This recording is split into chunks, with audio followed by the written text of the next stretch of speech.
Champions trophy শুরু হচ্ছে এবং বাংলাদেশ টিম যেহেতু সেখানে প্রতিনিধিত্ব করছে, তো চলুন চ্যাম্পিয়ন্স ট্রফি নিয়ে মজার কিছু বাক্য শিখি।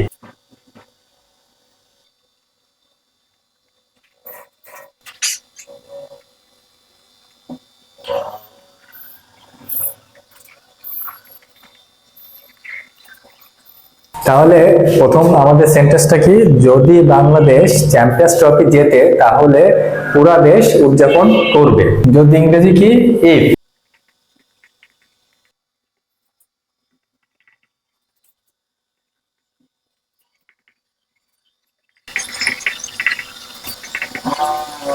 তাহলে এখানে যদি বাংলাদেশ চ্যাম্পিয়ন ট্রফি জেতে তাহলে পুরো দেশ উদযাপন করবে।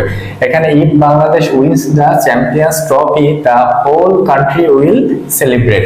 তো এখানে যদি, ইফ যদি এটা কন্ডিশনাল কনজাংশন এবং ইফ কন্ডিশনাল কনজাংশন এবং বাংলাদেশ এখানে বাংলাদেশ সাবজেক্ট হিসেবে ব্যবহৃত হয়েছে এবং উইন্স এখানে ভার্ব হিসেবে ব্যবহৃত হয়েছে এবং দ্য চ্যাম্পিয়ন্স ট্রফি এটুকু অবজেক্ট হিসেবে কাজ করছে এবং the whole country will celebrate এটা মেন ক্লজ হিসেবে কাজ করছে। এখানে এই বাক্যটা এভাবে গঠন হবে, যদি বাংলাদেশ চ্যাম্পিয়ন্স ট্রফি জেতে তাহলে পুরো দেশ উদযাপন করবে। If Bangladesh wins the champions trophy the whole country will celebrate. আসুন পরেরটাই যাই।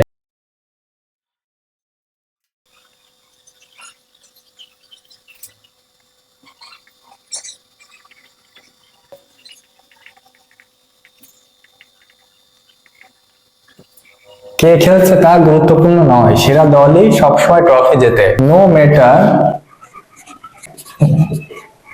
হু plays, no matter who plays, the best team always lifts the trophy. Trophy.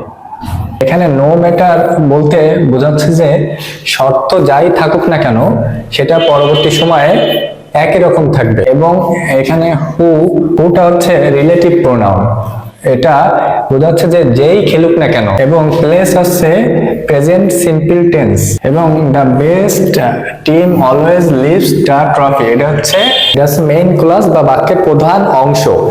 The best team এইটুকু হচ্ছে এই মেইন ক্লজের সাবজেক্ট।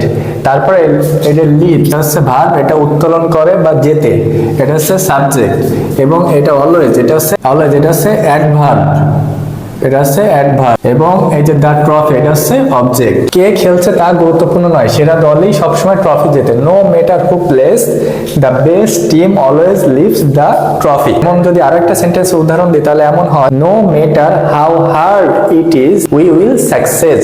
এটা যত কঠিন হোক না কেন আমরা সফল হবই। ওকে, ভিডিও ভালো লাগলে অবশ্যই লাইক কমেন্ট ফলো করবেন। ধন্যবাদ।